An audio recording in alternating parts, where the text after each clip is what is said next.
Hello, everyone. Welcome to In Plain English, a podcast that is dedicated to making science approachable, open source, and jargon free. My name is Jamie Maffa. I am the host of In Plain English. I am also an MD PhD student at Washington University in St. Louis, doing my PhD in neuroscience.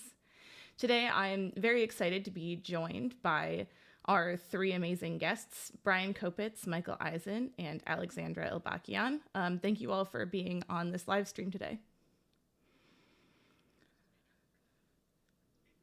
All right. So why don't you each give a quick little introduction about yourselves and what you do. Let's start with Bryan in the top left.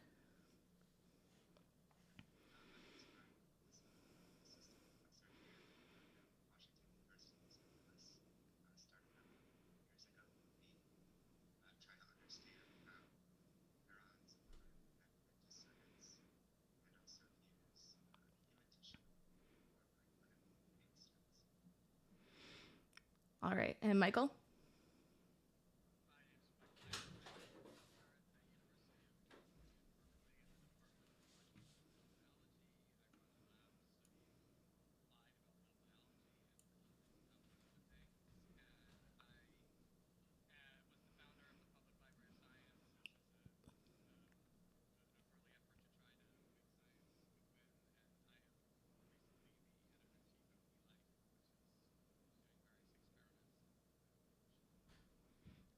Great. And last but not least, Alexandra.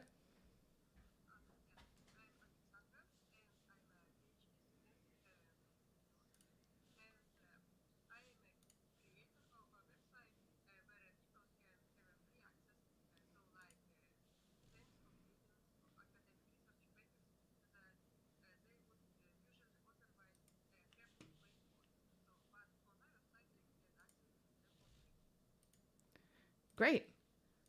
So let's get started with some of the questions. So I first wanted to start out talking about how did each of you become interested in the project of making science more open and accessible?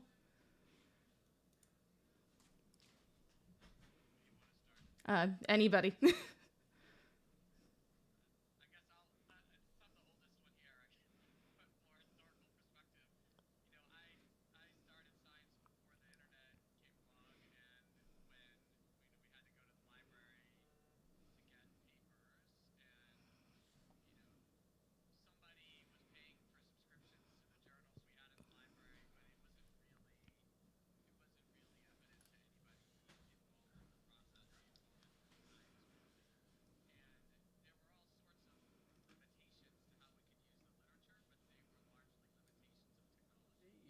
We had the printing press and the postal service as our means of creating articles. And then then right as I was a graduate student and a postdoc, the internet came along, and science publishers were really early users of the internet. I mean, some of the first websites were websites from science publishers, and you could see in the early days of the internet this new world where all of the scientific literature was available to anybody with a computer and an internet connection for free, and that any scientist could use it to pursue their interests in whatever way they wanted. But we quickly came up against the fact that publishers didn't see that way. What they saw was a chance to make money and a chance to invent new ways to make it more difficult for people to use the scientific literature. In some ways, it became harder to get access to content in the post-internet days than the pre-internet days. And so I as a postdoc, just realized that we had this huge problem, in that the structures of science publishing and the structures of science were doing something ludicrous, which was putting paywalls behind, putting science behind paywalls. And so that that's what set me on this journey. Yeah, that's really interesting to hear sort of that historical perspective. And I think also, yeah, I kind of grew up with in science with this idea that science was behind a paywall, but yeah, to have seen that become the case, I can definitely see that, being infuriating. Yeah, and it just gets more infuriating every year. Yeah.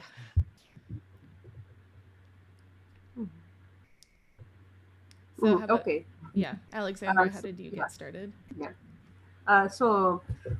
Well, I started my bachelor studies in 2005, and I remember that even when I was back in school and I wanted to read some book about science, I had to go to. Of course, I didn't want to buy it, so I had to go to some website where I could download it for free.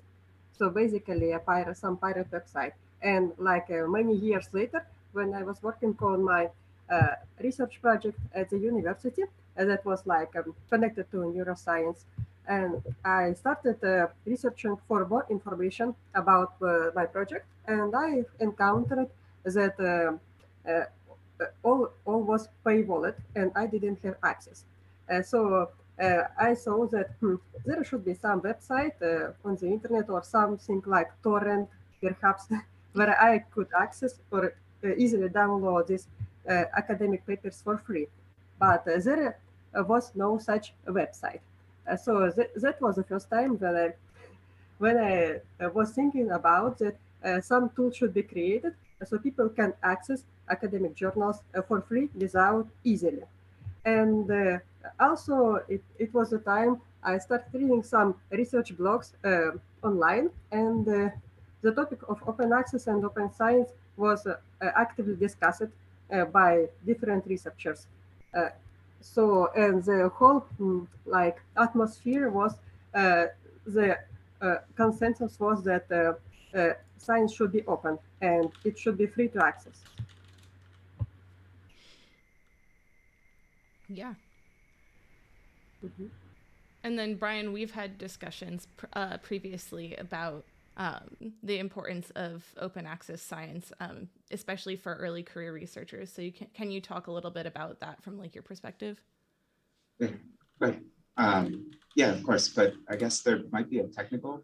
Oh, okay. It should be fixed now, and I think there's just a delay on the stream, but Amber said that she can hear us now, so it should be fixed. Okay, great.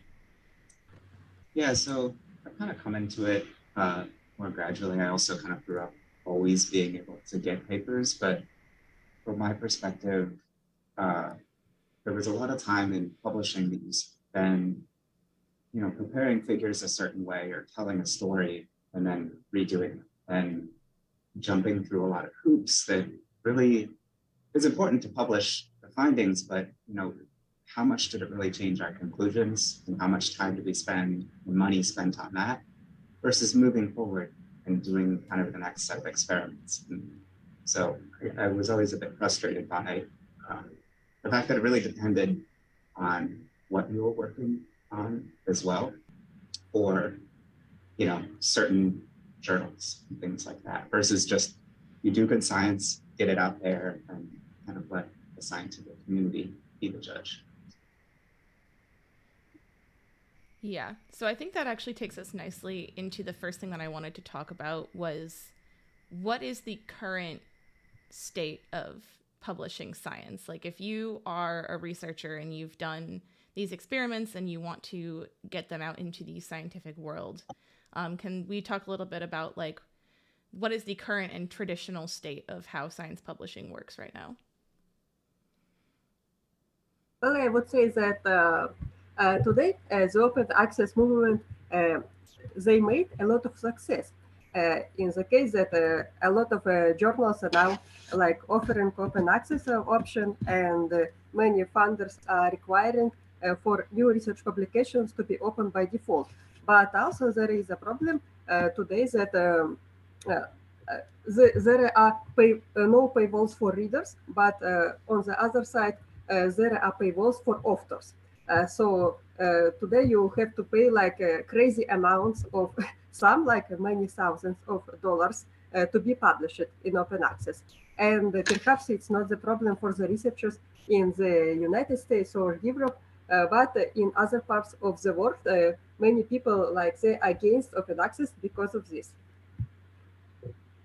Yeah, just to pop in, I mean, I think still, even though we're 25 years into the internet, the dominant model for publishing is still the one that was invented for the printing press, which is that most journals still, you submit a paper to the journal, they send it out for peer review, they make a decision about whether it belongs in their journal. Something that, made sense when you had to print 10,000 copies of a journal and mail them around the world to subscribers, but makes no sense on the internet. And then if they decide to publish it, they put it online, but they only make it available to subscribers. So for journals like that, a tiny, tiny, tiny fraction of the world has access to it. Thankfully, Alexandra makes sure that people have access to it anyway, despite the fact that the publishers are putting it behind a paywall. But I should say that I'm a researcher at a very wealthy, university in the United States. I use Sci-Hub every day to get access to papers, because even in our institution, a large fraction of the papers that I need for my research are not available to me. So I want to start this by saying thank you for solving a massive problem, even for us. So That's really great, because yeah, go ahead. I just wanted to comment that that is also a very popular opinion, that you only need to use Sci-Hub only in developing countries, or in other words, in poor countries. But you don't need it in wealthy countries such as the United States. Yeah, we use it every day. I mean, literally. And then we tried, and the part this that I've been involved in, that Alexandra was talking about, is kind of trying to shift the focus away from paywalls. In an ideal world, which we're not in, the people who fund science would just say, look, it's absolutely important to making science work that nobody ever has to pay to publish or read, right? It's kind of absurd that the costs of publishing aren't borne centrally, such that everybody can publish their science and everybody can read their science. But the alternative that arose to subscriptions was to have some kind of upfront payment that covered all the costs that journals incur in the process, and to make them freely available.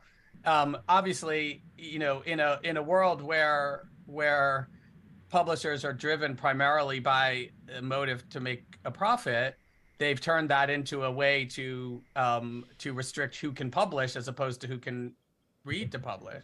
So we're kind of in this terrible world right now where if you're using traditional journals, you have no real choice but to either force someone else to pay to read your work, or pay to have it made open access, which is obviously something not everybody has the resources to do. And so we thought in the idealistic early days of the internet that we would solve that problem and take advantage of the fact that everybody, growing number of people had internet connections, to make it so that you could do that. And I do want to, things have started to change in that direction, because there are now a lot of publishing is happening via preprints, which kind of solve all these problems at once, in the sense that they're free to post, free to read, and paid for, at least for now, paid for centrally. But we're still in a situation where most scientists feel like they have an obligation, because to their careers and their students and others, to participate in a system that pretty much everybody agrees is terrible. And I don't, like, in almost 30 years of being involved in this movement, it's almost unheard of for me to meet a scientist who thinks we do this in a sane way. Everybody thinks the system is stupid. Everybody thinks it's too expensive, too restrictive, that it's unfair. Basically only people at extremely wealthy institutions have full access to the scientific literature and full access to being able to publish wherever they want to. It's an incredible problem for science, and it's kind of an embarrassment that it's taken us this long to even make small progress. I mean, look, I don't want to spend too much time telling Alexandra how much we love her work, but like, I think it's fair to say that if Alexandra had been around and doing this 25 years ago, that science would be way more advanced. People's lives would be saved. Like the making the scientific literature available is absolutely essential to the world. It's it's stunning that we're still having this conversation in 2023 when journals started going online in 1994. And so yeah.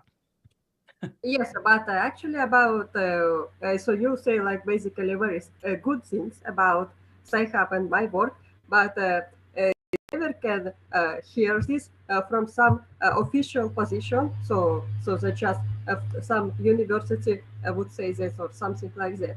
So Sci-Hub never gets any like official recognition as anywhere. And even, for example, at many universities, the access to Sci-Hub is blocked by the university network. Yeah.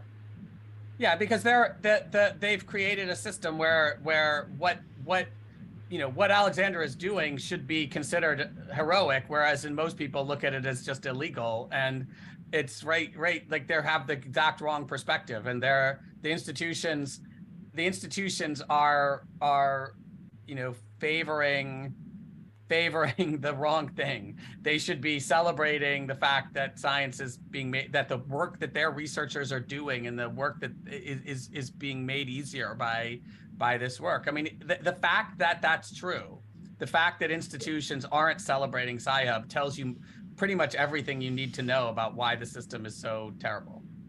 Well, I also think that there can be some kind of a political issue here. So Sci-Hub is perceived as being some kind of a project connected to Russia and etc. Yeah. I think that's true. That's part of it, but I also think that even if it was in Belgium, it would be viewed the same way by institutions, that they're afraid of breaking the law, and they're afraid of they're afraid that they're going to somehow get in trouble, and they see that, but don't really want to expend their energy to solve the problem that Sci-Hub is solving. And so, yeah, it's terrible that that's the view. People should just use Sci-Hub all the time. If everybody just got all their access through Sci-Hub all the time, everywhere, the industry would collapse and we'd be in a much better place. So it's unfortunate that that's not the everybody's view. Yeah, I'm kind of. And now the police will come to my door. I'm kind of interested in to talk to Alexandra a little bit specifically about this. Like, what are some of the challenges that you've faced in, host like design, like making this website be available, making science be available, and like. Well, actually, I have been doing like a number of talks using Zoom about Sci-Hub. So I have been invited to some universities and to some scholarly societies to talk about Sci-Hub. And that is like a very, how to say, they ask very often. So this question is often repeated. What kind of challenges I faced, and etc. and etc. Well, off the top of my head, I wouldn't say any. I don't remember any challenges. I just my mind doesn't work that way to remember challenges and think about them. So if you like make your question more specific, then perhaps I can answer. I mean, you said that your university blocks access. Do you find often that you run into other universities or governments trying to take down Sci-Hub or block access to Sci-Hub? Well, yes, Sci-Hub is obviously it's being blocked in a number of countries, including Great Britain and France and Italy and Sweden and Russia, Austria, and perhaps I forgot to mention also some, and also is being blocked by universities. They do it on their own, and yes, there have been just a number of lawsuits against Sci-Hub in many countries. And yes, after this lawsuit, the access to Sci-Hub was blocked. But I would also mention that Sci-Hub basically never like had any presence in the court. So it was decision by default by different courts in different countries. And just right now, there is an ongoing lawsuit against Sci-Hub and also Library Genesis as a sister website to Sci-Hub that is ongoing in India. Wow, yeah. So can I actually ask Alexandra, just on that note, like, so I've noticed that the publishers have made it more difficult for you to get access to content recently. Has that, have you seen the publishers respond not just legally but practically? Yes, actually, Sci-Hub is using like university passwords to get access to libraries of the universities to download like paywall material, and they have been blocking these passwords. So like they just trying to figure out how Sci-Hub is downloading every paper, and then they're trying notifying the university to block the student account and etc. And also Elsevier, they recently, I think maybe just for 1 year, they have introduced a JavaScript-based system that make like downloading the papers automatically, like bulk download, somewhat harder. Yes, that's true. Yeah, so there are like Elsevier, for people who don't know, is the largest like owner of like public scientific publications in the US, in the world. Are they the largest scientific publisher in the world, or? Yeah, they are. Yeah. And so they've been catching wise then to yes, but also on the other side, the lucky side is that Sci-Hub already has almost all papers. So the percentage of new papers relative to all those papers that Sci-Hub already downloaded is relatively small. Yeah. So, yeah. Yeah. So then I kind of wanted to talk about there have been some recent developments in the open science sphere in terms of attempts to make science more accessible. Actually, the inspiration for me reaching out to all of you back in the summer was I don't remember if it was an executive order or if it was internal memo from the Biden White House about publicly funded science needing to be publicly available.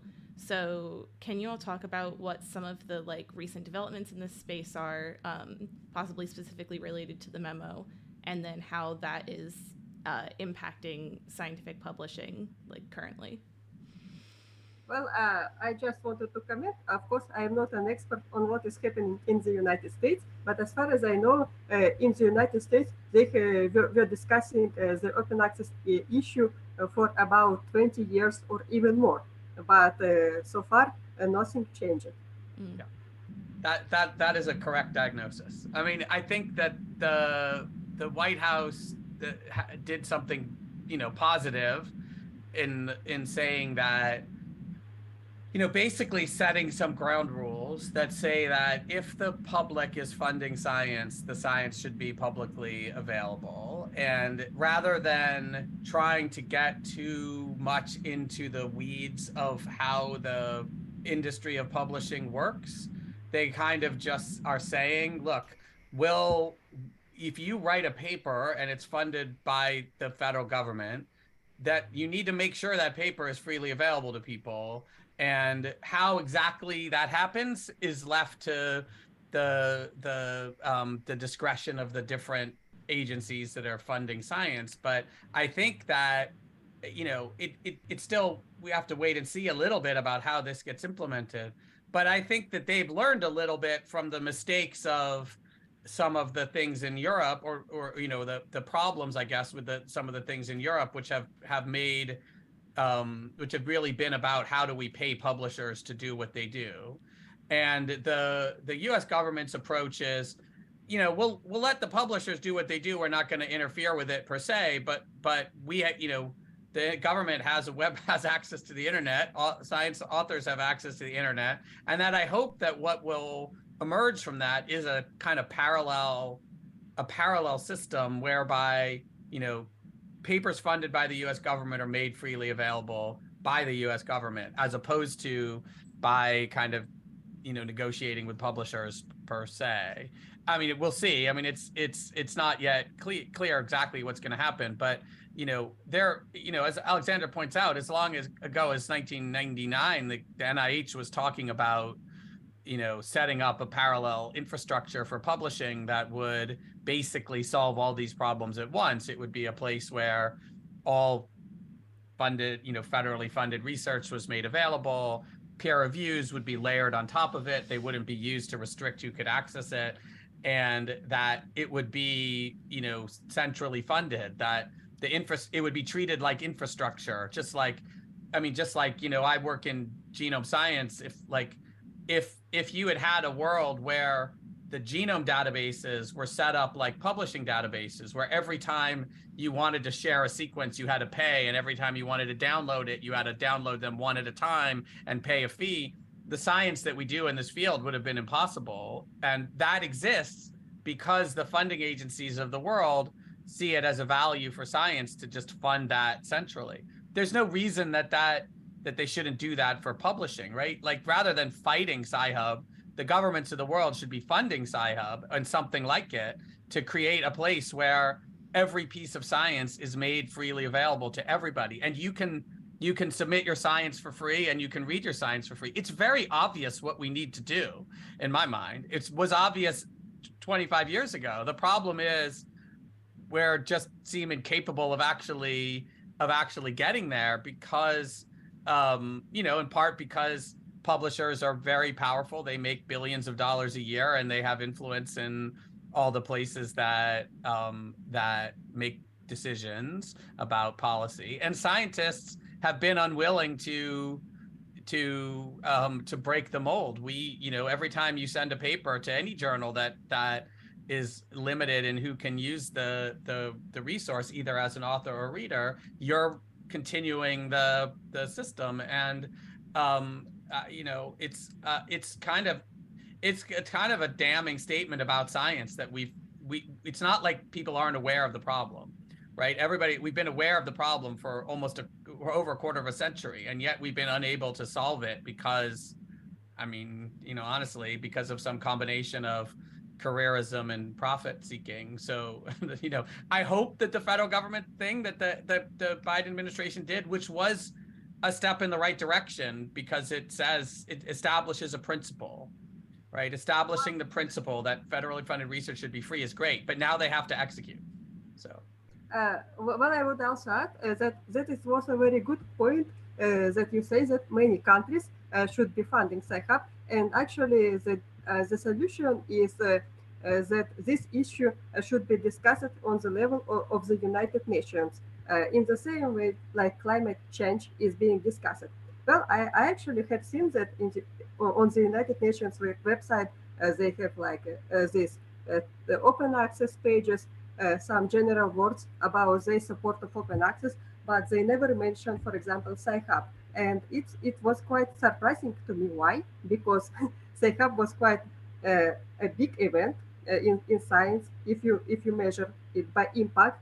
But for the United Nations, it's like it doesn't exist at all. Yeah. This issue doesn't exist. Yeah. I agree in principle. The UN could do something, but they've not. They've had many opportunities and have not delivered. So, probably relying on governments to solve this problem for us in the long run is not the right the right solution. I mean, it's great. Like Alexandra took it into her own hands. It's like science has the power to change the way this operates. We don't have to wait for mandates from governments, right? Like this could all be done tomorrow if we chose to, and we just don't choose to. That's the big problem. But if you look at the history of science, then you just found that it was like basically created by government. So government established this Royal Society of London and etc. And then the first academic journal was created and so on. Yeah. I mean, I'm interested in, so if, what are some of the barriers then to scientists taking things into their own hands, outside of the government having to step in and say like, oh, this is how this is going to work, right? Bryan, you've been quiet. It's the young scientists coming into the field that make decisions about how they're going to carry out their careers in publishing that are the kind of the reason we're stuck, is that every new generation echoes the previous generation's behavior. So I'm curious how you and Alexandra, as young scientists, kind of can solve. I personally I try to select open access journal to publish the papers that I'm required to publish for PhD. Yeah, and I agree with that. I mean, that is our goal, but we also operate within a system that awards grants and hiring processes based on some entrenched hierarchy of papers, right? So it's like, okay, one concern is always, if you go with the open access, then are you going to have those same opportunities as someone who is still going for kind of the traditional model of publishing, because that's what is kind of awarded. Yeah, I've always been curious though, why, like I know that that's what everybody does, right? Everybody says this is about, I have to do this because it's the best thing for my career. Mm-hmm. And I'm going to take this choice that I admit is bad for science and bad for the public, and I'm going to do it because it's good for my career. If I said the same thing about what field I worked on, if in my grants I said, what I really want to work on is this wacky organism, but I'm gonna work on this particular subject, whatever field it is. I'm going to study this problem, even though I think it's a dumb problem, and I think working on this problem isn't actually good for the world, but I'm going to do it because it's good for my career, right? If we justified our science that way, we wouldn't do any science. We wouldn't ever do anything useful, even though probably to some small extent that's true in the way that people choose problems. I've just always been curious why people are so comfortable sort of throwing science and the system under the bus in the names of their careers around publishing, when they wouldn't do it so much, they wouldn't feel comfortable doing it in other areas, right? Like you would never come forward and say that the problems you work on because it's good for your career, right? You would it doesn't make sense to justify it that way. And yet everybody's completely comfortable justifying what they admit to be toxic publishing behaviors based on their career. So what I'm interested in hearing is like why people feel so comfortable rationalizing their publishing behavior in explicitly careerist terms, and they're not in a kind of almost any other area of science, right? Like, so I don't know. I don't know if that's clear. But. Yeah. I think one of the things we've talked about a lot is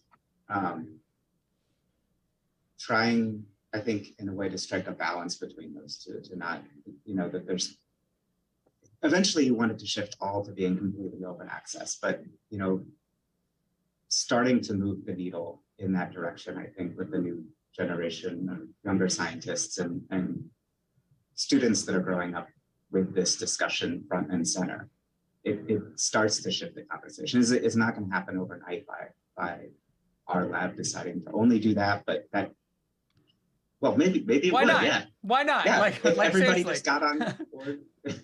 But I am curious why people don't think we could just change it overnight if we could.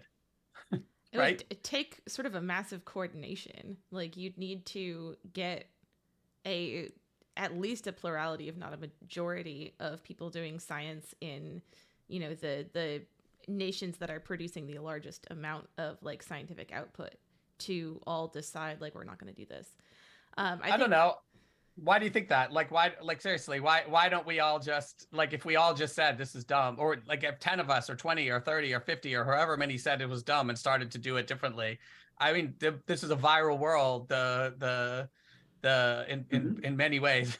Yeah, I don't know. This is I'm going off topic here. Sorry. No, that is on topic. I mean, that's exactly where I wanted to get to is like how does this change? Yeah. And so I think it's worth exploring like if this changes, and you know, I like the idea of it changing from the ground up. I agree. But I think but will it actually? There's a reason it hasn't. And I was going to add in too that in terms of like, you know, the generation coming up, I think this links into the issue of like, you know, you've got all of these like, you know, idealistic young scientists who are doing their PhDs, right? And there's a huge like drop off to who actually gets to get to the faculty level. And it seems, at least from where I'm standing, that in order to do that, you have to be sort of careerist, right? Like I've seen a lot of people leave their PhD or leave their postdoc or decide not to do a postdoc because they perceived that the structure of how science is working is going to require them to do things that they don't want to do or think are ethical or correct or whatever. So it's almost appears to be, now whether or not this is actually the case, it appears to be that you have to play the game in order to make it in academia, and a lot of people don't want to do that. Right, but I mean, I think there's two answers to that question. First of all, I think people vastly overestimate the influence that papers have on careers. Not that it has no influence, but I think that, you know, there are a lot of things that influence people's careers, including, you know, where they trained and what they work on and who their advisor was and things like that. And we wouldn't encourage people to be so, you know, explicitly careerist in choosing a mentor. So, you know, it's been a good move in science, for example, to encourage people to work in lab environments where they're going to be happy and healthy and productive, and not to choose a lab with a, you know, a PI who doesn't treat their students well and yet is really successful and gets people jobs. So nobody would say, if I went out on Twitter right now and said, hey, if you want to get ahead in science, you should work in a lab with a toxic advisor who's going to get you a high-powered postdoc and a career in science, nobody would support that level of careerism in science, right? And yet, if I say you should do that with your publications, everybody would say, yeah, of course. So I just think, first of all, I think it's not true that you have to.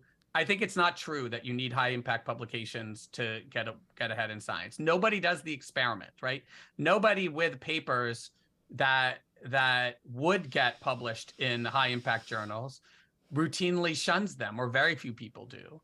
And so we're scientists, we don't have a control here. We mistake the fact that there's a correlation between where people publish and what jobs they get for causality that has never been established, first of all. And second of all, even if it were established, I don't understand why, I really do not understand why we accept that, why as scientists who try to change the way the world works and you know, change the way people think about science and change the way science works as a career, we're unable and unwilling to tackle this problem. I think it's deeper than just that the system tells you have to do it. People are unwilling to tackle this problem.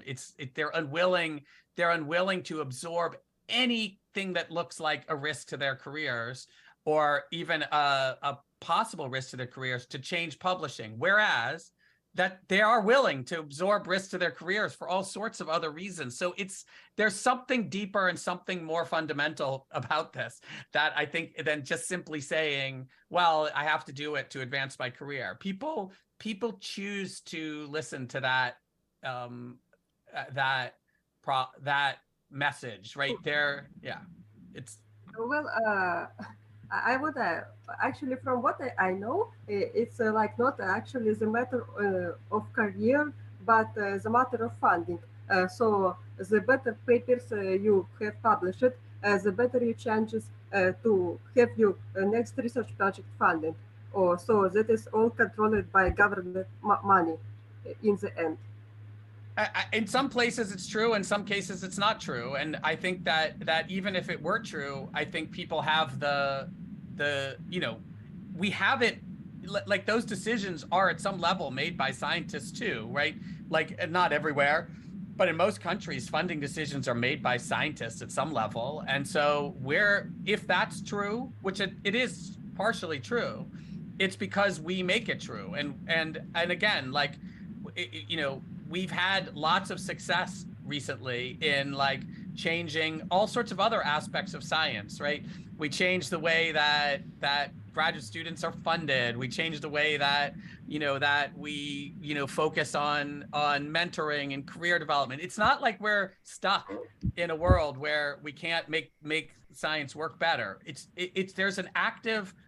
There's an active choice that scientists make to not solve this problem and to propagate it from generation to generation. Scientists other than Alexandra. So, and it's right. Like, so it's, I think it's, we've had this conversation for 30 years about how the problem is I have to publish in these journals to advance my career. And so it goes. And I think that we have to look a little deeper than just saying, well, the system is, sorry, Alexandra. Yeah, but I would just add that the problem is that academic publications today are basically the only measure, the only objective measure for researcher.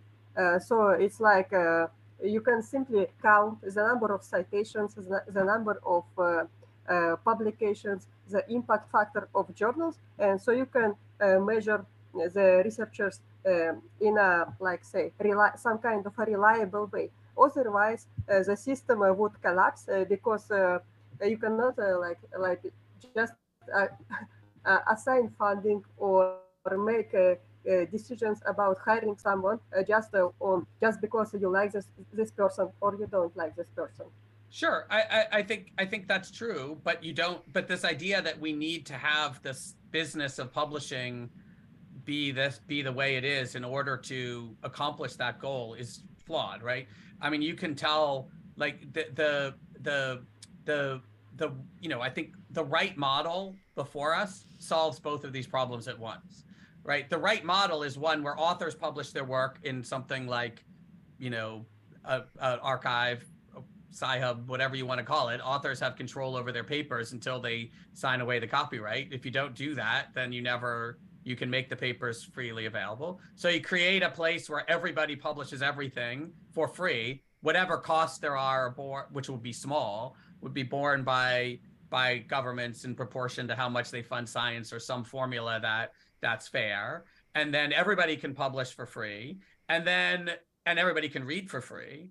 And then that becomes the template for peer reviews of all sorts of types and whatever you want to happen, rankings, groupings, not all those things are done independent of some anachronistic decision as to whether or not a paper belongs in a particular journal. That's the internet, right? Like that's how the vast majority of the internet works, is people post stuff for free, people access stuff for free, and somebody's paying, obviously, but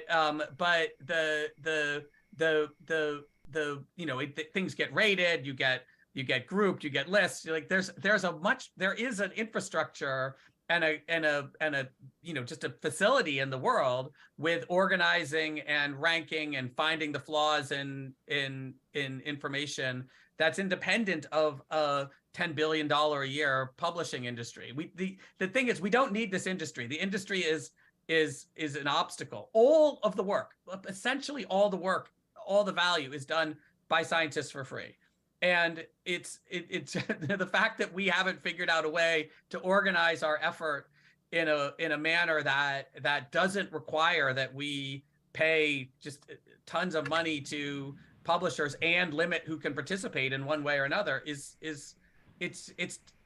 it's not necessary, right? We could solve this problem if we wanted to.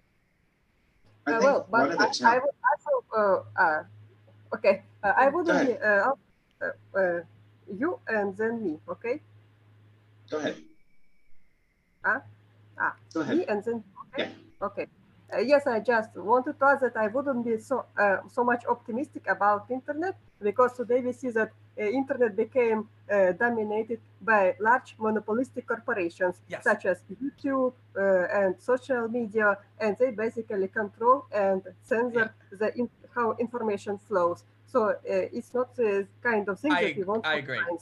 We don't want science publishing to become Twitter and YouTube and things like that, right? We want, but it doesn't have to. That's also a choice that people made to let it go that way. If science, there isn't still lots of the parts of the internet that function in a sane and civil manner, although there are fewer of them.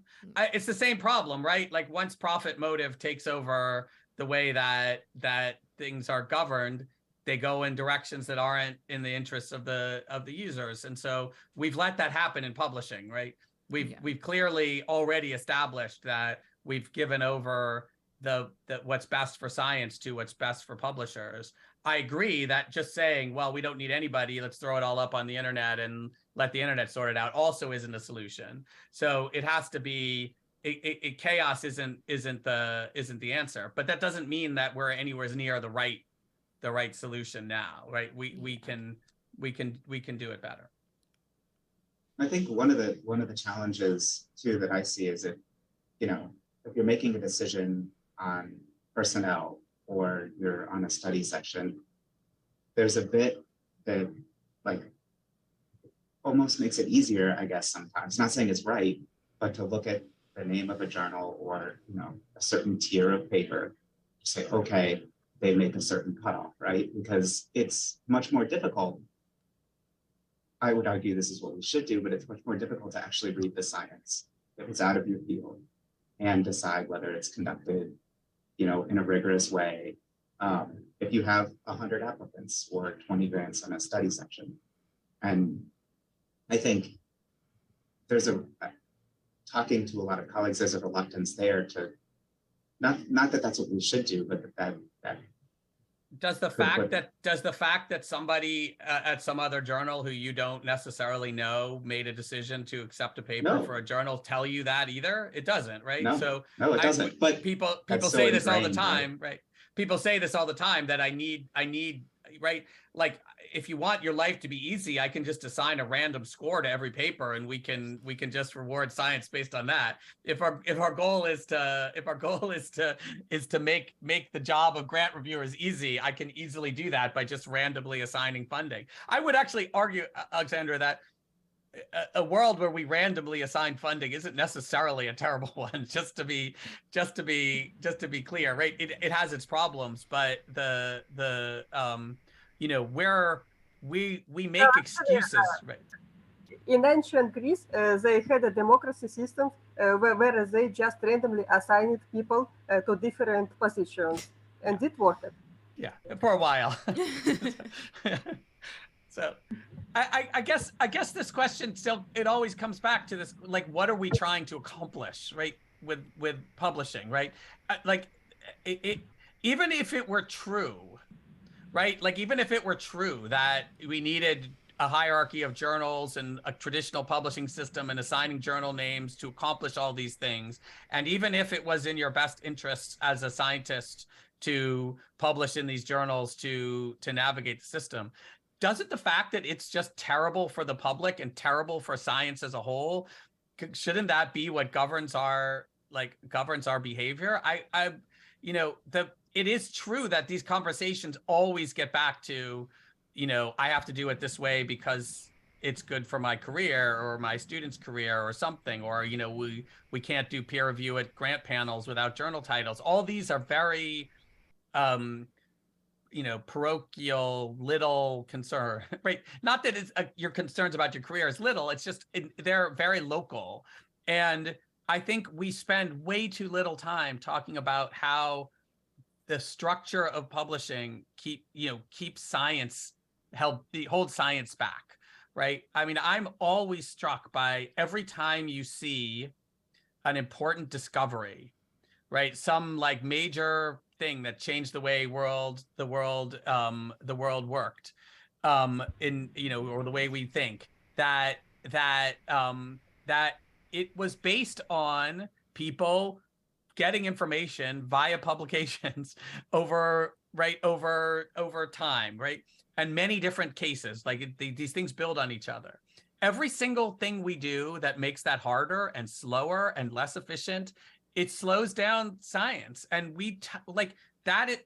ultimately we are serving the public good, right? Even if it gets lost in many layers of complexity. And I think we should ask ourselves the question, like, if you took away all these concerns about careers and how we, the mechanics of advancing in your careers and deciding who gets grants for a second, and ask what system is best for the public that we serve, and then try to engineer in the right career incentives and the right structures for making grants, I think we'd be better off. And I don't see how you don't start in that universe with the idea that everything needs to be freely available to everybody. Participation has to have no barriers.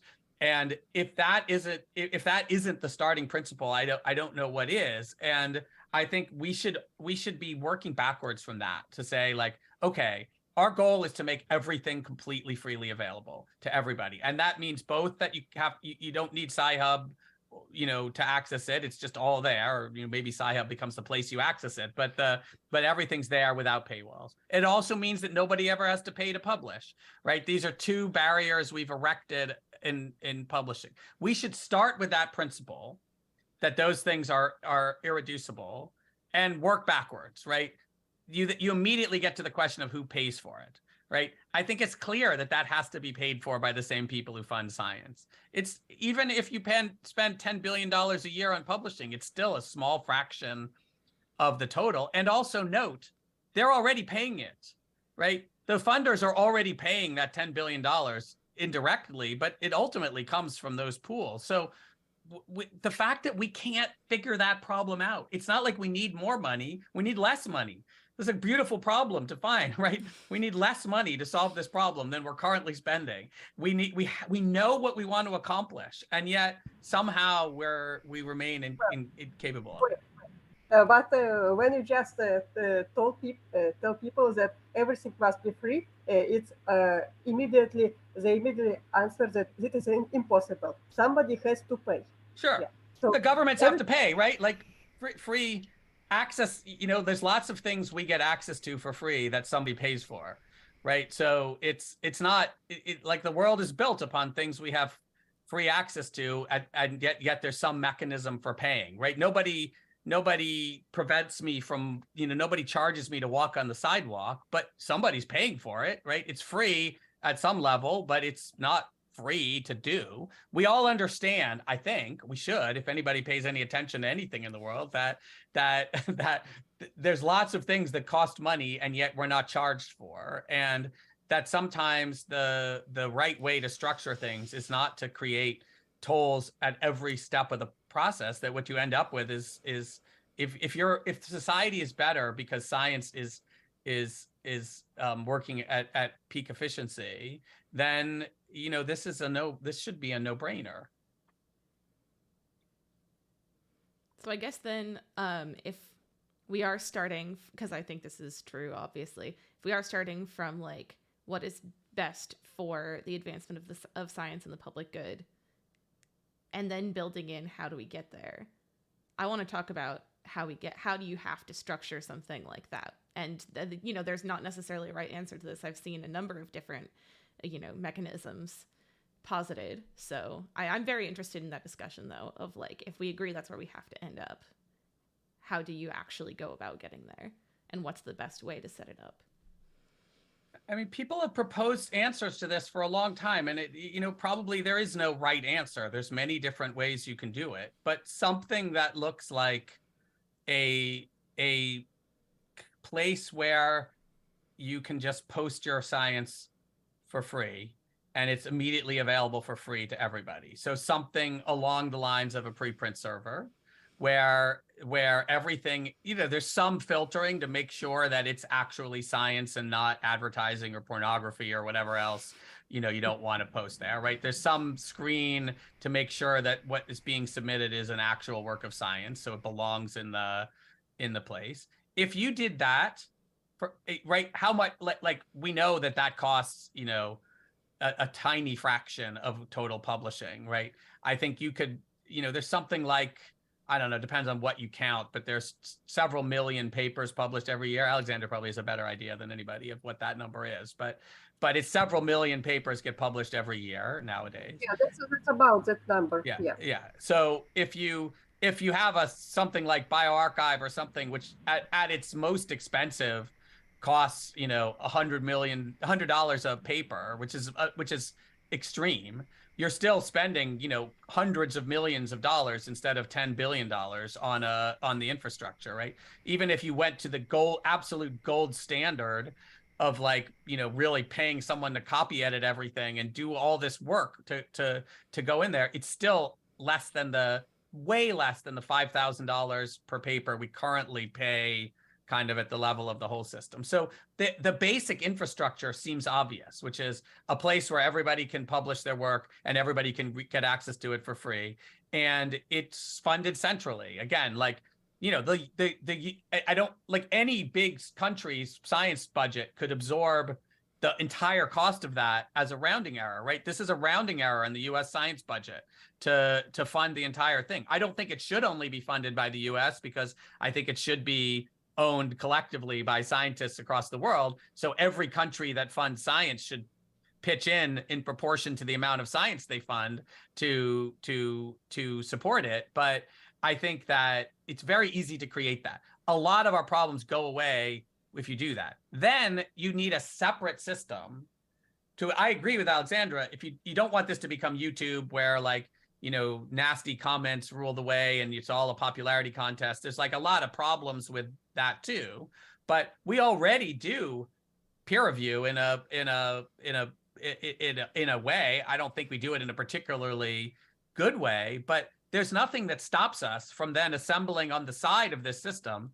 We could reconstruct the entire current publishing infrastructure where we assign papers to journals if we want to, on top of a free thing. You're just adding a label to the paper. A journal is just a label you put on the paper. I think that's a dumb way to do it, but you could easily do that. Again, the actual cost of doing that is tiny fraction of what it costs to publish things today. So we could reconstruct the current system with all its flaws, and I think we could do a lot better, but we could change the whole system and solve these access problems overnight, just simply by changing the way we organize the process. That is, there's a million better ways to do it than that. I'm not saying this is the right way to do it, but you could very easily, without inventing any new ideas for publishing or peer review or anything, all of which we need to do also, but you could just graft the entire system into a world of the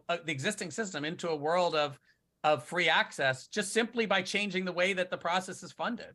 And if it's not that complicated, it's just a matter of will, as opposed to we're not necessarily fundamentally rewriting the way science works. I think we should also rewrite the way peer review works too. It's just that you can start there. Yes, I just wanted to ask about peer review. So if you just everyone just publishes whatever they want. For example, every university, they just start uploading the papers the researchers write. They just start uploading to their university website, and then there will be a kiosk, because it's all right. will not be peer reviewed, and so there will be no method to select. So how would you do an easy way to do peer review in that system is to say that we're going to fund scientific societies to carry out peer review in their field. right? Like, they already do it with their journals. They just don't do it for all their papers, right? So I'm a member of the or have been in the past a member of the Genetic Society. I give up my membership when they make bad publishing decisions, but that's my vast. So I'm a member of the Genetic Society of America, and they could peer review all papers in genetics. If we, it would cost them something to do that, but what it would cost them would be far less than we're currently paying. And every scientific society or new scientific societies that are organizations of scientists, nonprofit, driven to organize and peer review papers in their field, could handle that. That's how it was before the rise of, modern publishing, right? There were scientific societies that organized publishing in their field. Again, I think there's some inefficiencies and other things in that world, but there's nothing that stops us from doing, because I agree with Alexandra, you need some way for scientists to convey their judgment on papers to their colleagues, because it's useful. That's how science progresses. It's not like we just want an undifferentiated mass of 2 million papers every year that you have to wade through on your own. And although I think that's less problematic than I think Alexandra does, because I think to some extent that's what we already do. A lot of us are reading papers in bioRxiv now as our primary place for getting biomedical research. I have no peer review information when I'm reading those papers. So is it perfect? No. Is it viable? Kind of. And so I think it's better if you have peer review layered on top of it. But there's nothing that says we need the journal system in its current form to do that. We can organize peer review far better if we just say, here's a group of people or multiple groups. It doesn't have to be just one genetic society. We can have 4 genetic societies, all of which were reviewing papers in their field, and you'd get a multitude of views on the work too. It would be much better than the current whatever 3 reviewers we happened to pick at the time the paper was published, making the decision that lasts an eternity about how important the work is, right? We know that that's inefficient. Like, anyway, we could go, as I said, we have, if we want to take 19 hours, we could probably hash all these things out. But I think right. This society, how is it going to select which, for example, they have like about million of new papers about genetics published on preprint archives, and how they're going to select which papers they should peer review. We do it, right? But we do it already, right? Those papers all get peer reviewed, right? So those 2 million papers all get peer reviewed. So yes, it's like the answer is they wouldn't select. So that you need, you need some mechanism. Yeah.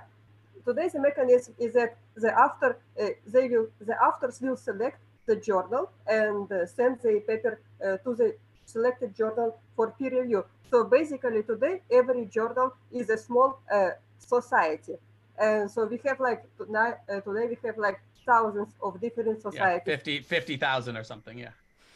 That's clearly too many, right? And the fact that papers bounce from one journal to another is inefficient and silly. The fact is, but the core truth is, we do manage to find peer reviewers for virtually all of those papers, and we just do it in a very ineffective and inefficient way.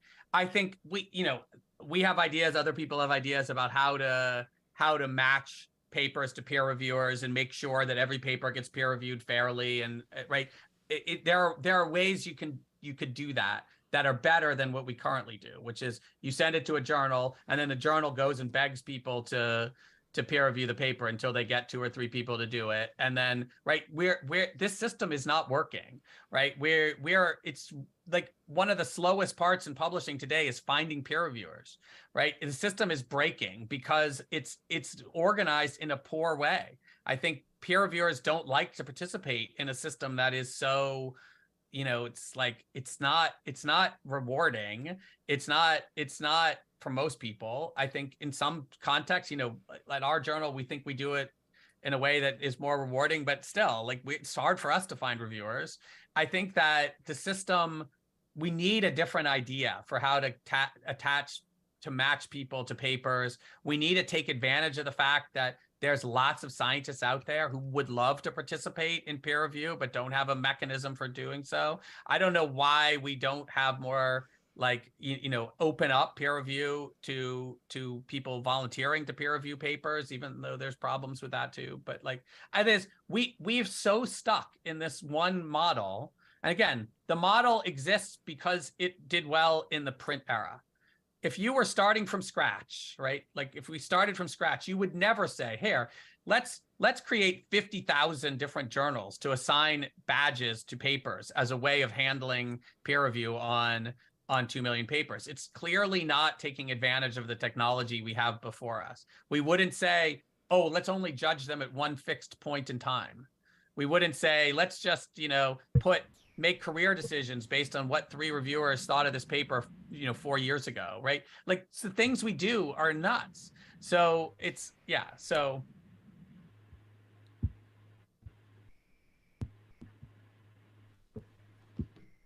I guess to the point of badges, because that's something that. So one of the things we do, kind of we start. Well, when we started, Jamie came with the lab when I first opened, but we had that conversation, and we try to do things differently, at least within what we can control within our lab. We make those decisions, and I've seen kind of locally within our department decisions being made that don't hold those badges always in as high esteem. I think like that's kind of what that. I think we need some, I don't know what the answer is to it, but some way to de-incentivize that, where, and it takes more effort to read the paper, but it's not just like, oh, if you don't have a paper in journal X, Y, and Z, you don't even make the cut, right? So. I've sat on hiring committees for 20 plus years. Mm-hmm.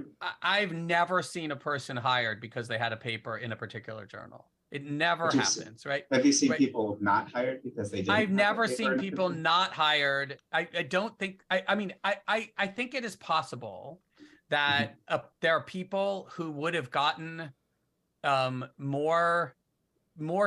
perhaps been scrutinized more if that during the process, if the work that they'd actually done was published in a different journal.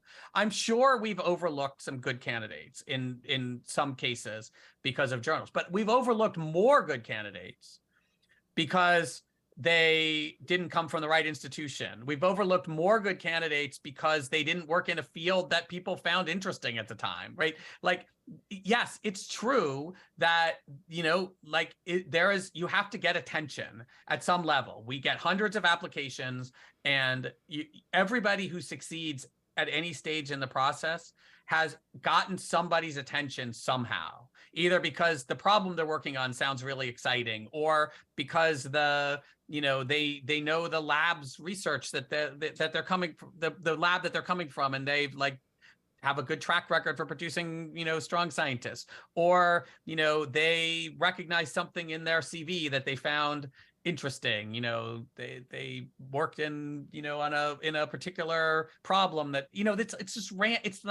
it is not like we sit there in the room and say, oh, this one has a Nature paper, put them in the new pile. It's just not what happens. It might catch your eye, but I would also point out that it's already, getting a paper like that in a high profile journal is already past 1 million bars that, right? Like, the same things go on in selecting papers for high profile journals. The screening is highly correlated, right? I don't think it would be that different. And indeed, I've long advocated for doing this, that we should just strip journal names from the CVs of people when we're doing the initial screening and just see what pops out. I honestly don't think it would be that different.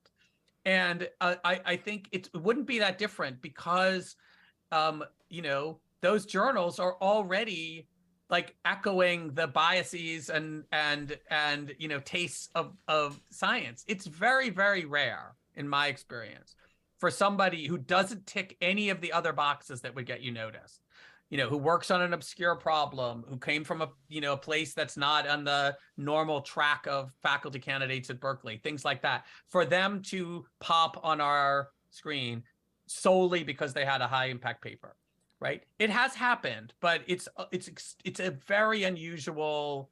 It's very unusual. And at the, by the time they're, actually scrutinized as candidates, we're not judging them on the where their papers were published. So I think people tend to overestimate how much of a role this plays in careers. And again, largely because they're confusing correlation and causation. It is true that there's a correlation between where people publish and where they get jobs, but that's because they're basically two different ways of saying the same thing. And I think that I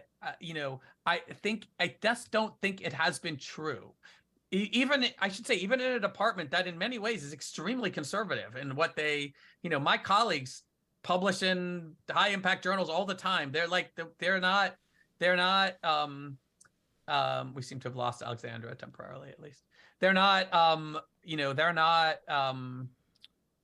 publishing radicals. This is not like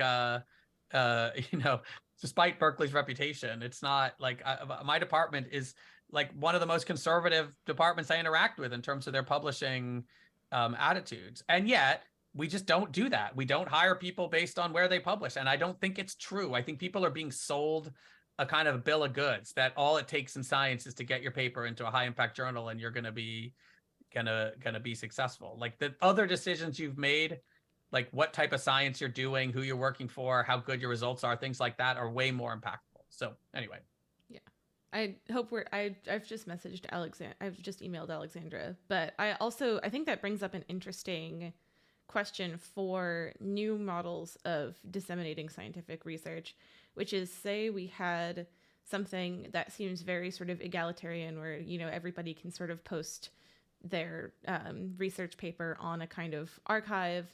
And then, in addition to possibly incentivizing some kind of like formal peer review, there's also the ability for scientists to just go and put, I'm in this field and this is what I think of this paper. How I can envision papers that are from people at high-ranking institutions then, or papers that are from very well-established labs, sort of floating to the top of some kind of system like that, which already happens. So granted, this is not any worse. Like you just described journal publishing. It's not any worse than what's currently going on, but I think we would like that not to happen. So I guess if we're thinking about how to do publishing better, is there a way to sort of de-emphasize those sort of traditional ideas of prestige?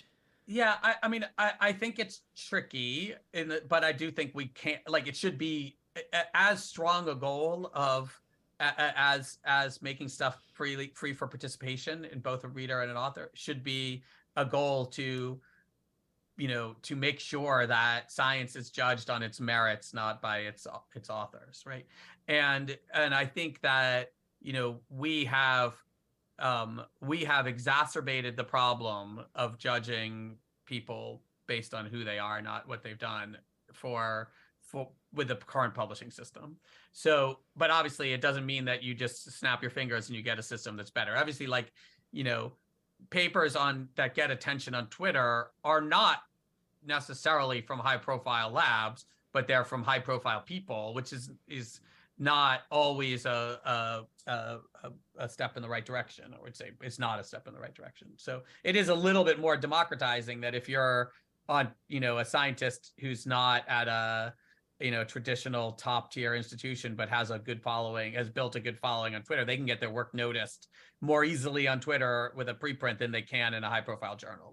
I think, so it is different, but I think, look, what I spend my time doing now is trying to take traditional publishing and move it into this world. And part of the reason is I think I do think we should have full participation in peer review in the sense that everybody who has a view on a paper should have a very clear and easy way to convey it through, making, without, it has to be filtered through the lens of being fair and on point. But I do think we would be far better off if every time somebody read a paper and had something interesting to say about it, they had a mechanism, not just a mechanism to share it, but some confidence that people would pay attention to what they have to say, and that gets integrated into some kind of growing consensus around the work.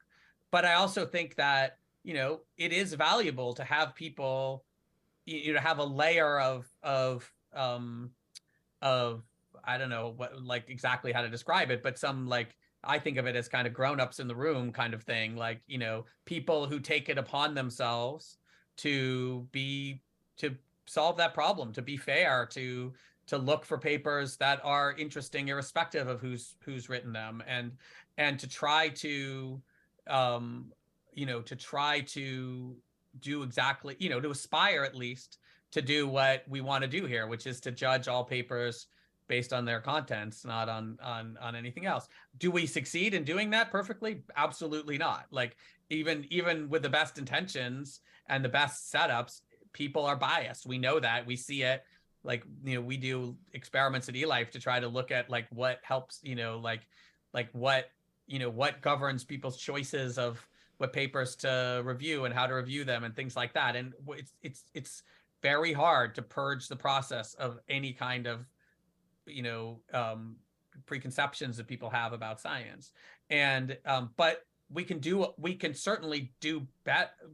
We have been doing better, and I think we can do better as a scientific society than we currently do. Right now, the current system magnifies past success, both in terms of distributing funding based on it, but also distributing future plaudits. And I think we can certainly do that better.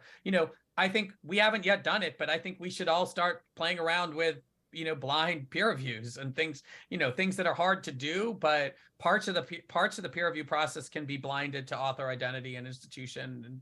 And there's ways that I think we can do a lot better to make sure that we're not missing good science. And then maybe we can also, it's outside of the publishing scope, but the real problem that comes up in a lot of nowadays in terms of biases is our expectations as scientists are that we're judging people with infinite resources, right? Like, when we look at a paper, I've just done some back of the envelope calculations sometimes. Like, it's not unusual to ask people to do $100,000 worth of experiments, right? When you in peer review, right? And like, if someone's budget for doing science is far more limited, that our expectations are the biggest barrier to their participation, right? If what it takes to do a paper in neuroscience now is to have access to a 2-photon microscope, well, the journal publishing is not the problem, right? Like the fact that we are wildly disproportionate distribution of resources is the problem. So I think we should do whatever we can to correct that in publishing, but we're not going to solve all the problems of science inequitability in science just simply through publishing, right? Like, I opened my eyes in it, when I got involved in publishing, just how hard it is to somebody, even the best, most creative, hardworking, brilliant scientists in places with poor funding, to get noticed in the current system, not because they don't have great ideas or do great work or anything, but just simply because we have imposed a filter on science that expects people to spend a lot of money. And like, some fields are less prone to this, right? It's easier to get ahead in the computational field or something. But even computation now, like, if you don't have access to the Google Cloud and to do massive simulations, even in computation, I've seen people get asked to do, experiments that would cost $10,000 in cloud time to do, right? Like I think we have a real problem in science in publishing with not recognizing not separating out the actual, the achievement people have made from the resources that they had to make them. And I think I don't have a perfect idea how to do it, because like, science is structured such that advances often do require these access to expensive toys and things like that. So anyway, I think we often look to publishing to solve problems in science that are deeper than that are just deeper than who gets published where. Not that we shouldn't try to make publishing as absolutely bias-free and fair as possible. It's just, I think people have perhaps, you know, too much burden is placed on publishing to solve problems that exist outside of the publishing world, right? Funding is far more of a problem, I think, than journal access. So like coming up with more equitable ways to make sure people get funded, and that funding doesn't just concentrate in the hands of individual, you know, single people, which is a big problem. It's a problem I take, you know, I benefit from that problem. I mean, so it's like, so it's, you know, I think we need to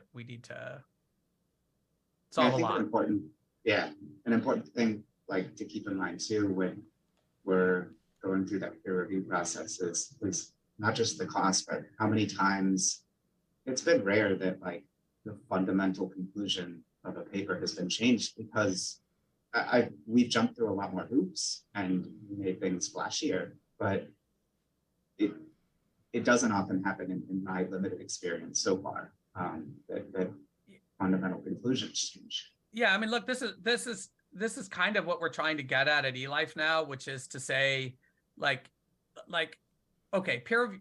I do think having people read your papers and commenting on it is useful to the authors as well as to readers. I'm not. Yeah. I you know, like I think, you know, it's this part of science where you read other people's work and you think about it and you comment on it and you make suggestions and you build your own. It's like absolutely integral to science. Completely. Absolutely. So the question isn't really like, should we do that? We should do more of it. The question is, how do you convey the results of that, and in what context are those results conveyed? And so, like right now, like this, for better or for worse, and I think largely for worse, right? People are willing to do what reviewers ask of them because what reviewers are offering is really valuable to the authors, right? So if you have a world where journal titles are a commodity that is valued, then you jump through all the hoops. Yeah, you're willing to jump through all the hoops, but must also, as a reviewer, like, you know, it's not a bad thing to say to an author, hey, I think your science would be better.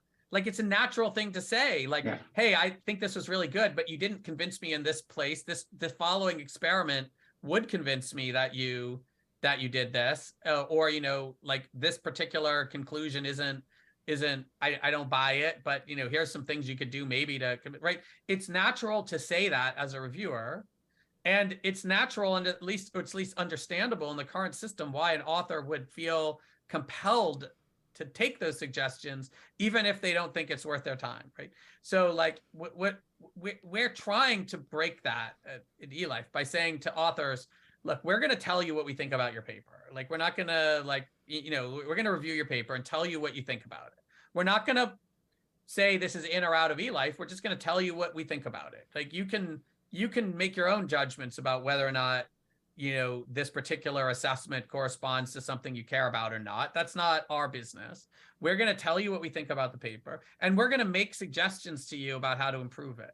But we're not going to you know, hold a sword over your head and say, if you do these particular things, you can get into the journal and so forth. We're just going to say, look, this is up to you. If you think our judgment of your paper right now is fine, if you think that our saying that this particular part of the paper is really interesting and you did something cool here and we believe it, and this part of the paper is, yeah, it's a good idea, but like the data are a little bit like limited and we don't quite buy it yet. If you're fine with that and want to move on to making your next paper instead of trying to do the experiments we think you should do on this one, then fine, you should do that and move on and leave it where it is. If you want to address, you know, if you want to do something that responds to criticism, as most scientists often do anyway, we want our papers to be as good as possible, irrespective of whether or not they're in a particular journal, then you do that. That is to make that decision a decision the authors make instead of one they're in reality they're often making under duress, right? Like we all have done things. We all have done things in responding to peer reviewers that we thought were stupid and unnecessary and even like just invalid, just simply because it was easier to, if it was easy enough to do it, people often do it. And it's not worth pushing back in the current system often. Now, if you can't do it, or you think it's like people will push back, but like it's very common to say, oh yeah, that's a great idea, but you just can't make that fly line or whatever, right? But so I think we have to move away from a world where the journals are deciding what is and isn't included in papers, what is and isn't worth communicating to the world, and leave that in the hands of authors, and let the journals decide, or editors or peer review, whatever this moves to comment on it, right? Like to go back to a world where like, Alexandra brought up the Royal Society, right? The Royal Society, they debated papers, right? Like someone would present a paper, it would be entered into the proceedings of the Royal Society, and then people would debate it and comment on it. And like, it's like actually like they had a much better system in the 17th century than we have today. And I think that, we can restore a lot of that, taking advantage of the internet, obviously, as a means to do it, I think, without falling into all of the the pitfalls of the internet. As long as we, honestly, as long as we try to keep it from becoming something that people make tons of money on, in avoiding its corruption by profiteering, which is really what's killed science publishing, honestly. Profiteering by both for-profit and non-profit publishers who see it as such a lucrative way of funding their endeavors. If you took money out of publishing, we would solve its problems overnight. It's largely blocked by kind of a kind of bad complicity between scientists and corporations that benefit from it. Anyway, not going to go on an anti-capitalist rant right now. I'm kind of interested because I feel like this dovetails with broader issues in science, such as like reproducibility. I think someone mentioned earlier that like part of the issue is that we're having these papers that are peer reviewed by 3 people who, may or may not, have been able to address like all of the relevant, whatever. These papers are peer reviewed by 3 people. And then if it passes peer review and it ends up in like Nature, people are like, yep, that's right. That's correct. This is good. We're going to accept this as truth now. And like, there are other incentive structures, obviously, which disincentivize like revisiting that.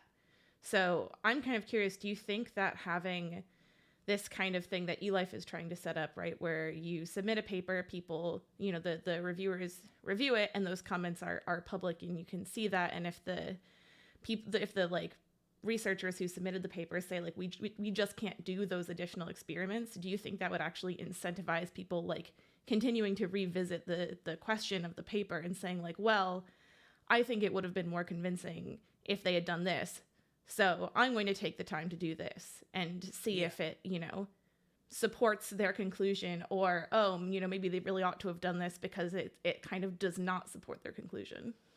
Yeah, I think the thing is, like, I think that as this asymptotically approach, I hope we approach a different world. I think the really critical thing here is that right now we have this very weird situation where, there is no incentive to publishing reproducible results, honestly. Right, like there is a light incentive in the sense that, like, if a peer reviewer recognizes a particular experiment as being flawed and irreproducible, or N of 1 or whatever, like they'll point it out and it'll be an obstacle to publishing. But provided you can get past the bar of publishing, right? There's like the difference between somebody who has a reproducible Nature paper and someone who has an irreproducible Nature paper, as far as the community is concerned, is nothing, right? Like, the judgment of your work 5 years down the road, like if one particular published finding was replicated and when the research was really reproducible and people could go off and do it, versus one that wasn't, we don't have a way of indicating that to the world. Those are still both Nature papers. And sure, there will be some people in the field who kind of, people develop a reputation for doing research that doesn't hold up, and other people develop a reputation for doing stuff that's solid. It's not that it has no, like, it doesn't come back in some way, but like look, I think we can all not name names, but like there are people in every field who everybody knows publish stuff that is just unreliable, and they still get papers published in high-profile journals. I'd say even more likely to, right? The system kind of selects, right? Because it selects for the flashiest results, and because the flashier results are in many ways harder to prove, even, again, I'm not implying anything untoward in people's behavior here. I'm just talking about just like the standards you hold yourself to. It's in general going to be true that high profile results are, because if we assume that high profile results are more likely to be untrue, that the more scrutiny you put in your own work, the less likely you are to get one and have one survive your own scrutiny. And so the system it incentivizes the wrong thing here. It incentivizes you to get over the bar into a high profile journal, not to produce research that's going to be judged 5 years later to have been durable. And I think that ultimately that's the problem. So I think some of the things you mentioned are great I think could help go this way. If an author says, yeah, you know what, I agree, like we haven't yet nailed this thing. And like it'd be great if someone else, or maybe we'll do it, maybe someone else will do it. We'll do the really decisive experiments to nail this problem. Instead of what happens now, which is you kind of pretend you gotten across like everybody, like people get worn out in peer review, and you eventually you send in your second revision and they're like, okay, I'll give it to you, even though I'm still not quite convinced, right? So there's that problem. There's the lack of incentives for doing it, and there's the fact that we tell everybody, and including ourselves, we tell everybody that after it's been peer reviewed and published, it's true, even though we know it's false. Like everybody knows that doesn't mean it's true, but we act like it is an awful lot for people who don't believe that it's true. So like things that publish findings, even ones that are unconvincing in the papers that publish them, get cited and used as evidence for subsequent publications that build on them. There's as no incentive to go back and replicate or test previous experiments. It's very hard to get those things published, even especially if they confirm them, but even if they refute them. And I think we just have the whole structure is aligned to encourage people to publish things that are not solid, and to despite our best efforts, the publishing system selects, I think, in general, for things that are less solid than they should be.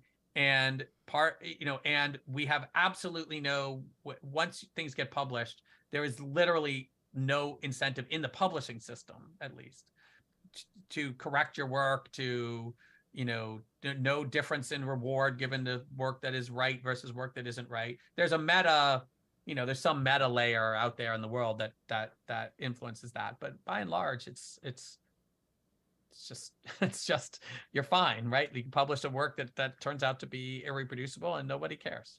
It's bad.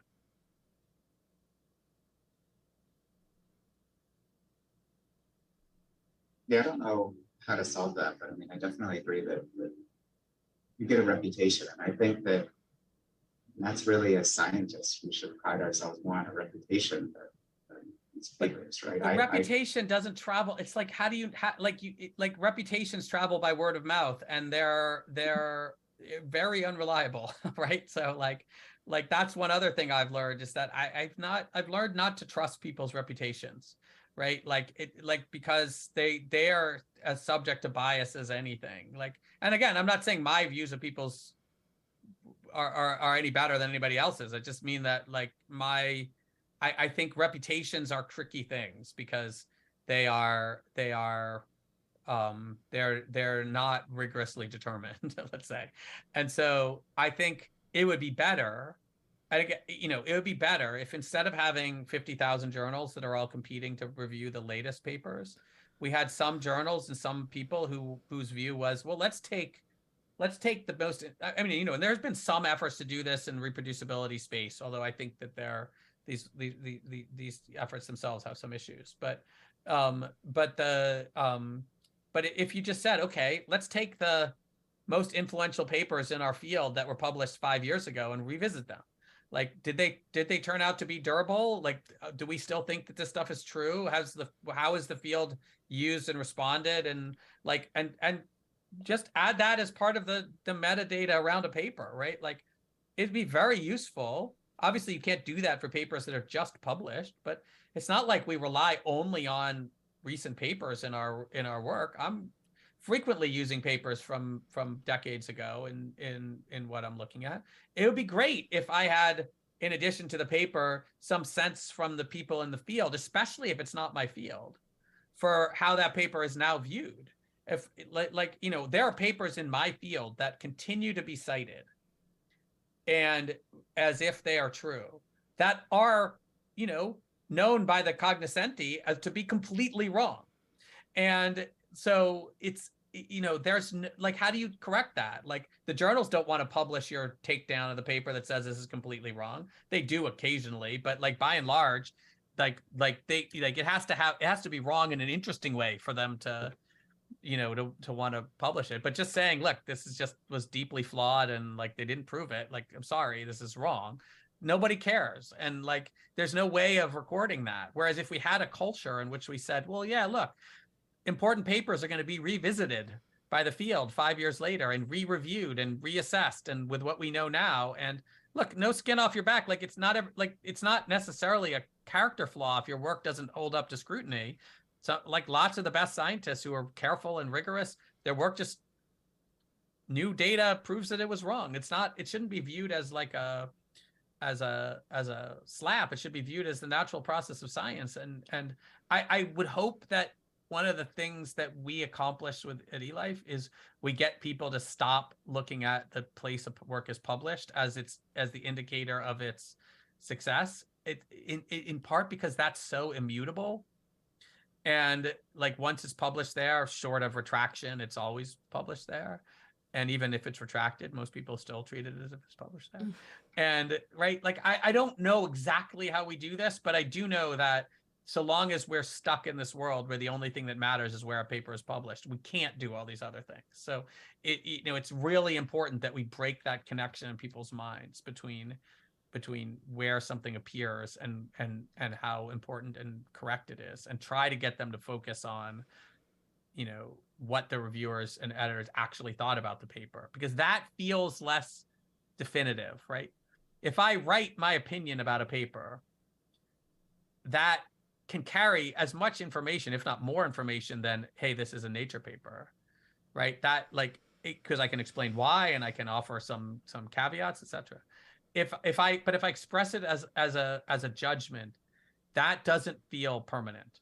That feels subject to reevaluation. Whereas, you know, we treat publishing in a journal as just it's like, you know, it can be unchanged. It is literally cast in stone in most people's minds. So I don't, you know, that doesn't mean we automatically get a better system if you change that, but it is true that changing that is a prerequisite for doing better, I think. Yeah. I'm curious to hear from Bryan, like, from your perspective as an early career researcher and someone who cares a lot about open science, like, what are your thoughts on sort of where science publishing needs to go? And like, what do you think would work in terms of like where we can get to? I think it would be great if tomorrow we could all just agree on this, and maybe that's a better way forward, but I don't see it happening that way. So, you know, let's try. It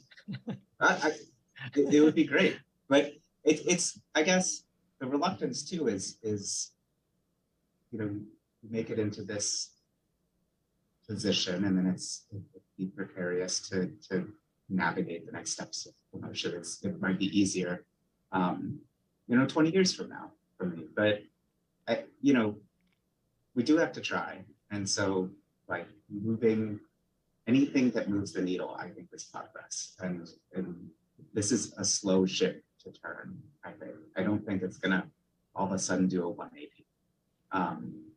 But it would be great if it did, but you know, so what we do is kind of internally within the lab, what do we have control over? And so we make decisions, try to make decisions that align with our, beliefs and what we feel is the direction we want to go, but also that each person in the lab is allowed to make that decision themselves too. Like, we'll talk through it about pros and cons for this and that, but ultimately it's that trainee's career as well. And if they feel that they're going to be hurt, I'm not going to mandate that they do things a certain way. So I mean, that's kind of how I've approached it, and just starting out here. But I think that there also needs to be acknowledgement from, I guess, more senior people that this is a direction you want to go to, that postdoc in the lab feels like like you mentioned before, the faculty committee that's going to judge their application isn't going to exclude them if they don't have that paper from journal X, Y, and Z, and getting that information out there to reassure people that this isn't essential, right? That you can make it without that is going to gradually kind of turn the tide, I hope. Yeah, I hope too, like, there can be, because I think, getting back to a topic we were talking about a lot earlier, that there's still the perception among trainees that this is important. Just like, and I think something I wanted to push back on earlier that you mentioned, Michael, that like there's still a perception among trainees that it's important to train with someone who has a like very prominent reputation in a very like productive lab. Like, that's still a conversation I see going on. Regardless, if you, like you said earlier, if you said on Twitter, you should train with this, jerk of a mentor, but they are going to get you, like, nobody is going to agree with that on Twitter. But the perception is still like, but I agree. I completely agree. That wasn't quite my point. My point was that we would push back on that perception, right? Like, if I said, I know that people think like people think it's important to get into grad school at Berkeley versus grad school at a less prominent institution. That I don't think they're right, honestly. Like, I think that it's not right. Like I don't think that's obligately true. I think that, but I do know that people think that. The point is that when it comes to mentors in particular, people would not accept it as if I said, you need to do this thing that's bad because it's good for your career, people would push back against that notion. Whereas if you say you need to do this thing that's bad, publish in high impact journals because it's good for your career, people don't push back against it. And the point being that somehow we accept this particular trade-off as being kind of morally acceptable in a way. And look, I mean, I'm not trying to make these equivalent. There's other reasons to avoid toxic mentors, and like despite nature's flaws as a journal, it's not abusive to its students. So it's a good thing that people push back against the problems with mentors, and I understand that there's a tension in everybody's minds, right? They know that like the world sees this as a good thing for your career, and it might be bad for your mental health. Like, people, it creates a bad conflict. I'm just saying, like, we need to get to the point where people don't just accept it as okay that you're making that trade-off for career reasons. The same kind of, and I'm not saying that, like, obviously people still choose to join high-profile labs. I'm not saying that immediately changes the way people behave, but I wish we had more of a little bit less of a blame the system kind of thing, and a little bit more like acknowledging at least that this is a bad thing and that it needs to be changed, as opposed to what happens now, which is I do think everybody, like, by and large, people say, look, yeah, like, I agree, this is like the problem's bad, but I'm justified in navigating it because I'm prioritizing my career. And I'm not like it's just, you can't have, like, it's just not a viable attitude to have if we want to change it. And I'm not trying to put anybody on the spot. I understand why people why people make those decisions. It's just that at some point, like, we have to acknowledge that this isn't entirely an externally imposed constraint. We are making decisions and have been making decisions for a long time that make this system the way of the world. And, you know, like I heard all the things, right? Like 25 years ago when I was a young scientist, you know, same thing. Like the youth are going to, the young scientists are going to save us. We think about this thing differently. We're going to, you know, we're going to get in power and change the way the world works. Like, you know, these old crusty scientists who grew up in the world of print publishing and sell press as, you know, as God, like they're gonna go away, and now we're gonna take over, and you know, we're gonna change the world. And now, you know, by and large, those same people who are gonna change the world are the ones who are working hardest to enforce to keep the current system in place. And I you know, I think the current generation of young scientists are less optimistic about changing it than we were. And you know, I don't know. I mean, I understand like the world's like more difficult to navigate careers and things in science now. So like if anything, we're heading in the wrong direction in that regard. And I don't, it just, you know, we have to, we're going to have some kind of, like, there's going to have to be some kind of shakeup for that to change. And so I don't know exactly what that looks like, but I don't know. Some things are good. Like the rise of bioRxiv has been good. Like we're going in the right direction, and the rise of Sci-Hub, you know, is good. Like the world's better in many ways. Like we can get access to more stuff, but people can publish for, you know, openly and freely. The arc is right, but that changing the culture of science is just, we're worse off than we were 25 years ago. People are more enthralled with journal titles than they were when the internet came along. Like journals have more power in the way people think than they used to. It's gotten worse in a lot of ways. And I don't know exactly what the solution is, but I do think we have to keep on pushing. It doesn't happen naturally. Yeah. So I guess on that note, the question I'd like to end on for each of you then is to keep it on a note of, if not optimism, at least like what we can do to keep pushing forward. Like, what are your wrap up thoughts on like what we as scientists and consumers of science and, can do to push this culture in a more positive direction? I'll let you go first, Bryan.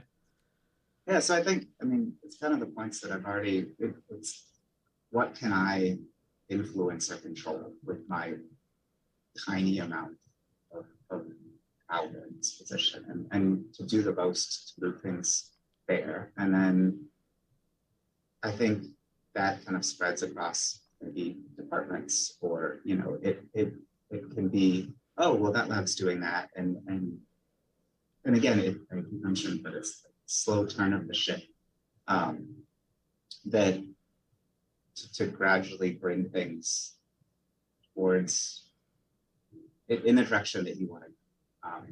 I don't know how screaming into the void in my position will help. So that's just where I view my role. It's very limited right now. Yeah, I think you probably underestimate your influence. You're not screaming into the void, right? You're talking to all the people who are your colleagues and who you train and who you, who you. Well, yeah, with, right? That part's not screaming into the void. Yeah, exactly. No, that part is a normal conversation. Yeah, exactly. This is possibly screaming into the void a little bit. Well, who knows, right? Like, that's the thing, right? Like, like if you do something and it reaches one person, like, it's good, right? Yeah. Like, right. So I guess, my perspective on this is a little different, which is I think the ship isn't really turnable. I think parts of the ship have to be discarded and blown up, right?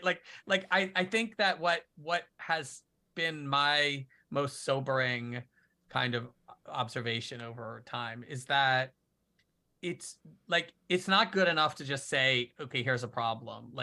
I thought, like, really naively at the very beginning that, like, as I had been unaware of the problems of, like, the economics of publishing before the internet, the internet came along, like, I just figured, well, we're scientists, we see problems. All we have to do is really make people aware that there's a problem and we'll fix it. Okay, that clearly didn't happen. It also is really difficult to, like, people want the institutions of science to change the rules, basically, to say now it's okay to publish in, right? Like if the NIH just said tomorrow, we're stripping journal titles off of anything in our grant reviews, right? That would change. Like, there's things that could happen at an institutional level, but the institutions look at the scientists and say, well, the scientists don't want this. They're not asking for this. They're like, yeah, sure, there's Mike Eisen. He's screaming at me for 25 years, but, like, he's not representative, right? I think that, like, where we haven't successfully, what we haven't successfully accomplished is for there to be a kind of demand for the system to change from people that is heard by institutions. So, like, where we've made progress in institutions, it's been because of kind of individuals seeing it as a really important thing to do within the context of their job, which, by and large happen at a place like HHMI and funders who, like, have a little bit more flexibility to move quickly and say, okay, we think now it's not in our interest to do this. The NIH stuff was long simmering, right? It took 25 years of, getting members of Congress to insert things into funding language for the government, and lobbyists who are, whispering in the ears of the right people in different administrations to try to get them to care about this as an issue. It took a long time to get to a place where now, like, there's some hope for things to change. And yet, by and large, the scientific community has been silent about this, right? Like, there haven't been, like, a broad campaign to say, yeah, this is great, we need you to do this, right? Like, this, like it costs nothing for scientists to say, yeah, I would be great if the NIH actually did this, right? Like, if the NIH actually made it so that we all playing under a different set of rules. Ultimately, that's what people want, right? I don't think this is the best solution, but they want the rules to change for them, right? So the NIH could do that, but they're not hearing from anybody saying, hey, you know what? We'd be all better off if the rules changed. Can you please do this, right? What they're hearing from is publishers saying, you're going to strip us of our revenue. They're hearing from scientific societies saying, we've been established for 150 years and our journal is important for our revenue stream. And if you do this, you're going to undermine our, right? They hear from people who want this to not happen. And very infrequently do they hear from scientists who want this to happen. So honestly, like if it were clearer to the people who make decisions in government funding agencies that this is something that scientists want, I think it would happen. Mm-hmm. And I think that right now they can excuse all manner of slow action and stuff under the idea that this is just it's not popular in the community. And I think that this is what I was trying to get at with this thing, that, like, we accept this as not as almost a moral good, right? Like, people say, here's my Nature paper. They don't say, I'm sorry, here's my Nature paper, right? Like, there's no sense anywhere that the community wants a different system. And, maybe that's true. Like, maybe I'm trying to fix something that people don't want fixed. But like, if people want it fixed, we need it more to be more visible, that we want this system to be different. And I think that, it's disheartening how when we try to, like, at one journal, we try to change one thing and everybody's like, it's just like, it's like we shot someone's dog or something, right? Like, just like I'm serious, like, people react so negatively efforts to change the system. Not everybody, I should say, but like I just mean like people in powerful positions in science tend to act negatively to efforts to change it. That there needs to be a counter voice, right? It needs to be clear that actually the bulk of scientists would be perfectly happy with a different system. It just has to be a functioning one that doesn't punish them for, make their lives worse. But like so I don't know, like I really feel like that's what's been missing for all these years, is some momentum for change, and it gets drowned out. Whatever it was there gets drowned out in people saying, yeah, I just gonna do what's best for my career, and I, I'll do what I can along the margins. Again, I understand that it's not, I understand how people, how people make decisions, but like, I think people have to understand that the consequence for that is we're stuck with this system. And, that there has to be some, not just like, movement around the edges. There has to be a sense from within the scientific community that this system is bad, it needs to change, and that people are willing, when the options confront them, to do things that actually are really trying to change it. And I think that has been lacking in the community. And we could obviously spend hours discussing why, but like, if you ask like what has to happen, that's what has to happen. There has to be momentum from within the community, whether it's by like fundamentally changing the way that they publish, or by putting pressure on every level of their institutions. Like, like students can have an influence locally and globally by really making it uncomfortable for their institutions to continue operating in the way that they do. I've been really impressed by like what students have done to try to make the culture of labs better. Like that has been driven by kind of just like, honestly, just student shaming of faculty into not supporting toxic behavior in colleagues. It's not a lot of work still to be done, but like things have happened in a good way, and that like there is power out there. It just has to be exercised. Yeah. Well, I think with that, we're going to leave this discussion. As we were saying, we could. But thank you both, and thank you to Alexandra, who unfortunately had to get off the call, for joining us for this roundtable, and thank you to all of you watching live on YouTube. I'm planning to re-upload this with the missing audio from the beginning so that you can hear all of our guests' introductions as well as the rest of this conversation.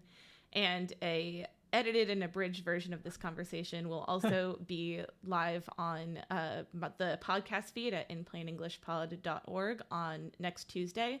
That'll be March 7th. So once again, thank you to both of you for being here. Thank you for organizing it. It was a pleasure to talk to you, but a real pleasure to talk to Alexandra, who I've never even met virtually before. So yeah, she's a massive hero of mine.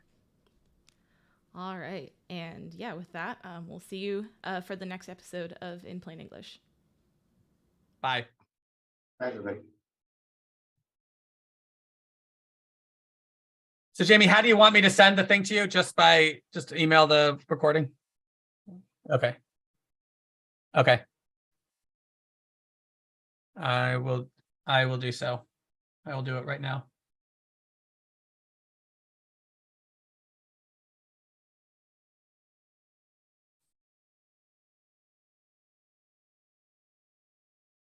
All right, I'm gonna check off. I will send you that. I have to disconnect my audio in order to transfer it. So then.